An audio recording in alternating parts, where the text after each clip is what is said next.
എല്ലാവർക്കും സുഖമല്ലേ? അപ്പോൾ ഇന്ന് നമ്മൾ നോക്കാൻ പോണത് വളരെ എളുപ്പത്തിൽ നമുക്ക് റോസാ ചെടി കെയർ ചെയ്താൻ പറ്റിയ 5 ടിപ്സാണ്. ഈ 5 ടിപ്സും വളരെ എളുപ്പത്തിൽ ആർക്ക് വേണമെങ്കിലും ചെയ്യാൻ പറ്റുന്നതാണ് കേട്ടോ.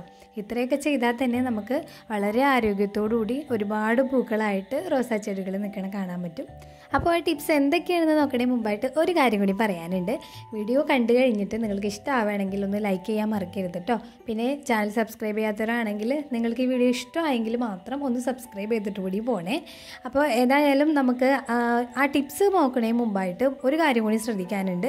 ഒരുപാട് പൂക്കൾ എന്നും റോസിൽ കാണണമെന്ന് ആഗ്രഹിക്കുന്നവരാണെങ്കിൽ കാശ്മീരി റോസ് പോലുള്ള കുറച്ച് വെറൈറ്റീസ് ഉണ്ട്. നമ്മൾ നഴ്സറിയിൽ ചോദിച്ചാൽ പ്രത്യേകം അവർ തരും. അപ്പോൾ അങ്ങനെയുള്ള വെറൈറ്റീസ് നോക്കി ചൂസ് ചെയ്യാൻ ശ്രമിക്കാം കേട്ടോ. അങ്ങനെ ആകുമ്പോൾ അതിൽ എപ്പോഴും ഒരുപാട് പൂക്കൾ ഉണ്ടാവും. പിന്നെ നമുക്ക് നാടൻ റോസും വെച്ച് പിടിപ്പിക്കുന്നതിന് ഒരുപാട് പൂക്കൾ കിട്ടും കേട്ടോ. പിന്നെ ഇതുപോലുള്ള ഹൈബ്രിഡ് വെറൈറ്റീസും യൂസ് ചെയ്യുക. നമ്മളൊരു പരിധി വരെ കെയർ ചെയ്താൽ അവർ നമുക്ക് നന്നായിട്ട് ഫ്ലവേഴ്സ് തരും. അപ്പോൾ ഇനി നമുക്ക് സമയം കളയണ്ട, നേരെ വീഡിയോയിലോട്ട് പോവാം. അപ്പോൾ നമുക്ക് ആദ്യത്തെ ടിപ്പ് എന്താണെന്ന് നോക്കാം. അതെ, ഫെർട്ടിലൈസർ അഥവാ വളങ്ങൾ. നമ്മുടെ റോസേ എത്ര കഴിച്ചാലും മതിയാവാത്ത പോലത്തെ ഒരാളാണ് കേട്ടോ. എത്ര തന്നെ വളം കൊടുത്താലും ആൾ അത്രയും ഹാപ്പി. അതുപോലെ തന്നെ അസിഡിക് ആയിട്ടുള്ള മണ്ണാണ് ആൾക്ക് ഇഷ്ടം. അപ്പോൾ അതുകൊണ്ട് തന്നെ നമ്മൾ 2 ആഴ്ച കൂടുമ്പോൾ വളം കൊടുക്കാൻ മറന്നു പോവരുത്. അത് ഞാൻ സാധാരണ കൊടുക്കാറ് ചാണകപ്പൊടി, വേപ്പിൻ പിണ്ണാക്ക്, എല്ലുപൊടിയാണ്. ഇത് കമ്പോസ്റ്റാണ് കേട്ടോ. കമ്പോസ്റ്റും ഇടയ്ക്കൊക്കെ കൊടുക്കാറുണ്ട്. പിന്നെ നമ്മൾ ഇതിലിപ്പോൾ കെമിക്കൽ ഫെർട്ടിലൈസേഴ്സിനെ കുറിച്ചൊന്നും പറയണില്ല കേട്ടോ. സാധാരണ ഞാൻ കെമിക്കൽ ഫെർട്ടിലൈസേഴ്സ് കൊടുക്കാതെയും ഇതുപോലെ തന്നെ കെയർ ചെയ്തെടുക്കുന്ന ചെടികളാണ് ഇപ്പോൾ കാണിച്ചിട്ടുള്ളത്. അപ്പോൾ ഇത് ഓർഗാനിക്കായിട്ട് ചെയ്തെടുക്കുന്ന കുറച്ച് വളങ്ങളാണ് ഇന്ന് ഈ വീഡിയോയിലൂടെ പറയാൻ പോണത് കേട്ടോ. അപ്പം ഞാൻ മുമ്പ് 2 വീഡിയോ ചെയ്തിട്ടുണ്ട്. ഇതിൻ്റെ 2ൻ്റെയും ലിങ്ക് താഴെ കൊടുക്കാം. അതിൽ നമ്മൾ ഈ കാണിക്കുന്ന ഒനിയൻ വീലൊക്കെ വെച്ചിട്ട് ചെയ്യണം ഫ്ലവറിങ് ബൂസ്റ്ററിൻ്റെ വീഡിയോയും അതുപോലെ ഫ്ലവേഴ്സ് കൂടാനായിട്ട് നമ്മൾ റോസിൽ ചെയ്യാൻ പറ്റിയ സ്പ്രേ ഒക്കെ അതിൽ വിശദമായിട്ട് പറയുന്നുണ്ട്. ആ ലിങ്ക് ക്ലിക്ക് ചെയ്ത് കണ്ടാൽ മതി കേട്ടോ. പിന്നെ നമ്മൾക്ക് ഇട്ട് കൊടുക്കാൻ പറ്റിയ നല്ലൊരു വളമാണ് നമ്മൾ ഉപയോഗിച്ചിട്ടുള്ള ചായലയുടെ വേസ്റ്റ്. നമ്മളൊന്ന് മധുരം കളഞ്ഞ് കഴുകിയിട്ട് ഒരു പാത്രത്തിൽ ഇതുപോലെ അടച്ചു വെക്കാം. ഇത് നിറഞ്ഞ് കഴിയുമ്പോൾ നമ്മൾ ഉണക്കിയെടുത്തിട്ട് അത് ചെടികൾക്ക് ഇട്ട് കൊടുക്കാൻ പറ്റും. അപ്പോൾ ഉണക്കി നമുക്കത് സൂക്ഷിക്കാൻ ചെയ്യാം കേട്ടോ. ആവശ്യാനുസരണം ഉപയോഗിക്കാം. അപ്പോൾ ഇത് നമ്മൾ പലരും ചോദിക്കാറുണ്ട്, ഇത് നമുക്ക് നേരിട്ട് ഉപയോഗിക്കാത്ത ചായലെടുത്ത് ഇട്ട് കൊടുക്കാൻ പറ്റുമെന്ന്. അങ്ങനെ ചെയ്താൽ മിക്ക ചെടികളും കരിഞ്ഞു പോകാൻ സാധ്യതയുണ്ട്. കാരണം അത് നമ്മൾ അതിലെ സത്തൊക്കെ അതിൽ തന്നെയുണ്ട്. ഒരു കോൺസെൻട്രേറ്റഡ് ഫോമിലാണ് ഇരിക്കുന്നത്. അപ്പോൾ മിക്ക ചെടികളും കരിഞ്ഞു പോകാൻ അത് കാരണമാവും. അപ്പോൾ ഇനി ആരും അങ്ങനെ ഒരു ഡൗട്ട് ചോദിക്കരുത് കേട്ടോ. ഉപയോഗിച്ച ചായല തന്നെ അരിപ്പയിലിട്ടൊന്ന് കഴുകി മധുരം കളഞ്ഞ് എടുത്ത് വെച്ച് ഉണക്കി സൂക്ഷിക്കാൻ ശ്രദ്ധിക്കുക. പിന്നെ നമുക്ക് പുറത്തുനിന്ന് വാങ്ങിച്ചു കൊടുക്കാൻ പറ്റിയ വളങ്ങളുണ്ട്, ഓർഗാനിക് ആയിട്ടുള്ളത് തന്നെ. വെർമി കമ്പോസ്റ്റ് വീട്ടിലുണ്ടാക്കാനും പറ്റും. അതുപോലെ തന്നെ സീവീഡ് ഫെർട്ടിലൈസർ, അല്ലെങ്കിൽ പിന്നെ നമുക്ക് മുട്ടത്തോടൊക്കെ സാധാരണ എല്ലാവരും ഉപയോഗിക്കാറുണ്ട് അല്ലേ. അപ്പോൾ നേരത്തെ പറഞ്ഞ വീഡിയോയിൽ മുട്ടത്തോടൊക്കെ യൂസ് ചെയ്തിട്ടാണ് ഫെർട്ടിലൈസർ ഉണ്ടാക്കുന്നതൊക്കെ ഞാൻ കാണിച്ചിട്ടുണ്ട്. അപ്പോൾ അതെല്ലാം ഡീറ്റെയിൽഡ് ആയിട്ട് കൊടുത്തിട്ടുള്ളതുകൊണ്ട് ഞാൻ കൂടുതൽ പറയണില്ല. ആവശ്യമുള്ളവർ ആ വീഡിയോ കണ്ടാൽ മതി കേട്ടോ. അപ്പോൾ നമുക്ക് അടുത്ത ടിപ്പ് എന്താണെന്ന് നോക്കാം.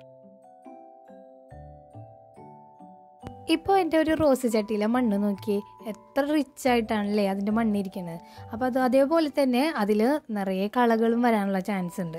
നമ്മൾ വളങ്ങൾ ഇട്ട് കൊടുക്കുന്നതനുസരിച്ച് അത് വലിച്ചെടുക്കാനായിട്ട് പല രീതിയിലുള്ള പുല്ലുകളൊക്കെ അതിൽ മുളച്ചു വരും. അപ്പോൾ തുടക്കത്തിൽ തന്നെ അത് പറിച്ച് മാറ്റലാണ് ഏറ്റവും നല്ലൊരു മെത്തേഡ് എന്ന് പറയുന്നത്. അല്ലെങ്കിൽ അത് കൂടുതലും വലുതായിട്ട് നിന്നിട്ട് നമ്മുടെ ചെടിക്ക് വളങ്ങൾ വലിച്ചെടുക്കാൻ പറ്റാത്തൊരവസ്ഥ വരും. അതുപോലെ ശ്രദ്ധിക്കാതെ ബാക്കിൽ കിടന്നിരുന്ന ഒരു റോസിൻ്റെ ചട്ടിയാണ് ഇട്ട്. ഇതിപ്പോൾ ഞാനത് എടുത്തുകൊണ്ട് വന്നതാണ് ആളൊന്ന് റെഡിയാക്കി എടുക്കാൻ വേണ്ടി. അപ്പോൾ എന്തായാലും ഇത് നിങ്ങളെയും കൂടി കാണിച്ചു തരാമെന്ന് വിചാരിച്ചു. അപ്പോൾ ചെറിയ രീതിയിൽ അത് മുളച്ച് വരുമ്പോൾ തന്നെ പറിച്ച് കളഞ്ഞില്ലെങ്കിൽ അത് ഇതുപോലെ കാട് പിടിക്കും. പിന്നെ പതുക്കെ കണ്ട റോസിൻ്റെ കൊമ്പൊക്കെ ഇതുപോലെ ഇങ്ങനെ ഉണങ്ങി പോവുകയാണ് ചെയ്യുക. കാരണം അവർക്ക് ആവശ്യമായിട്ടുള്ള വളങ്ങൾ അവർക്ക് നല്ല രീതിയിൽ കിട്ടില്ല. വീഡ്സ് എന്ന് പറയുന്നത് മുളച്ച് കഴിഞ്ഞിട്ടുണ്ടെങ്കിൽ ചെടിനേക്കാൾ വേഗത്തിൽ അവരാണ് വളരുക. അപ്പോൾ ആ ഒരു കാര്യം നമ്മൾ എന്തായാലും ശ്രദ്ധിക്കണം. ഈ ഒരു കാര്യം എല്ലാവരും തന്നെ ചെയ്യണതാണെന്നാണ് എനിക്ക് തോന്നുന്നത് കേട്ടോ. അതായത് ഡെഡ് ഹെഡിങ് അല്ലെങ്കിൽ നമ്മൾ സോഫ്റ്റ് പ്രൂണിങ് എന്നൊക്കെ പറയും. പൂക്കൾ വിരിഞ്ഞ് കഴിഞ്ഞ് അതിൻ്റെ ഭംഗിയൊക്കെ നഷ്ടമായി കഴിയുമ്പോൾ നമ്മളത് വെട്ടി മാറ്റാറുണ്ടല്ലേ. പക്ഷെ പലരും ഇത് കരിഞ്ഞുണങ്ങണ ഒരു സ്റ്റേജ് ആകുമ്പോഴാണ് വെട്ടി മാറ്റണം കണ്ടിട്ടുള്ളത്. അങ്ങനെയല്ല, ഇതുപോലെ ഈ ഒരു അവസ്ഥയിലാവുമ്പോൾ തന്നെ നമ്മളിത് 1-2 ഇലകൾ വിട്ട് ബാക്കി ഭാഗം ഇതുപോലെ ചരിച്ച് കട്ട് ചെയ്ത് കളയണം. നമ്മൾ കരിഞ്ഞുണങ്ങാൻ വെയിറ്റ് ചെയ്തിട്ടുണ്ടെങ്കിലുള്ള പ്രശ്നം എന്താണെന്ന് വെച്ചാൽ അതിൽ തളിർപ്പുകൾ അതിന് മുമ്പേ തന്നെ വരും. പക്ഷെ അതത്ര ഹെൽത്തി ആയിട്ടുള്ളതാവാൻ ചാൻസ് ഇല്ല. അപ്പോൾ അതിലുണ്ടാവുന്ന മുട്ടുകളും ചെറുതാവും, പൂക്കളുടെ വലിപ്പം കുറയും. പിന്നെ ഇനി പലർക്കും അത് വെട്ടി കഴിഞ്ഞിട്ടുണ്ടെങ്കിൽ അവിടെ കരിഞ്ഞു പോകണം, ചീഞ്ഞു പോകണം എന്നൊക്കെയുള്ള കംപ്ലൈൻറ്റുകൾ ഉണ്ട്. അപ്പോൾ അങ്ങനെയുള്ളവരാണെങ്കിൽ ആ ഭാഗത്ത് ഇതുപോലെ കുറച്ച് മഞ്ഞൾപ്പൊടി പുരട്ടി കൊടുത്താൽ മതി കേട്ടോ. മഞ്ഞൾപ്പൊടി എന്ന് പറയുമ്പോൾ എപ്പോഴും നമ്മൾ ചെടികൾക്ക് ഇൻഫെക്ഷൻ വരാതിരിക്കാൻ സഹായിക്കേണ്ട ഒരു സംഭവമാണ്. പിന്നീട് നമ്മൾ ശ്രദ്ധിക്കേണ്ട മറ്റൊരു കാര്യം എന്ന് പറയുന്നത് സക്കേഴ്സാണ്. പല ചെടികളിലുള്ള പോലെ തന്നെ നമ്മുടെ റോസിലും സക്കർ ഉണ്ടാവും. അതെങ്ങനെ കണ്ടുപിടിക്കാമെന്ന് വിചാരിച്ചാൽ താഴേന്ന് നോക്കിക്കഴിഞ്ഞാൽ ഒരൊറ്റ മെയിൻ സ്റ്റെമ്മ് ഉണ്ടാവാൻ പാടുള്ളൂ. ഇപ്പോൾ ഈ കാണുന്ന ചെടിയുടെ താഴെയുള്ളൂ നോക്കാം, നമുക്ക് കണ്ടത് അതിൻ്റെ താഴെ ഒരൊറ്റ മെയിൻ സ്റ്റെമ്മ് കാണുള്ളൂ. അതിൻ്റെ ഇപ്പുറം കണ്ട 2 കുഞ്ഞ് സ്റ്റെമ്മ് ഞാനിപ്പോൾ പ്രൊപ്പഗേറ്റ് ചെയ്യാൻ വെച്ച വേറെ റോസിൻ്റെ സ്റ്റെമ്മാണ്. ഇപ്പോൾ ഈ ബ്രൗൺ കളറിൽ കണ്ടില്ലേ, അതാണ് അതിൻ്റെ മെയിൻ സ്റ്റെമ്മ് എന്ന് പറയുന്നത്. ഒരൊറ്റ സ്റ്റെമ്മേ ഉള്ളൂ. പക്ഷേ നമ്മൾ അതിന് മുമ്പ് കണ്ട ചെടിയിലാണെങ്കിൽ താഴെ ഭാഗത്തു നിന്ന് തന്നെ വേറൊരു സ്റ്റെമ്മും കൂടിയും മുളച്ച് വന്നേക്കാണ്.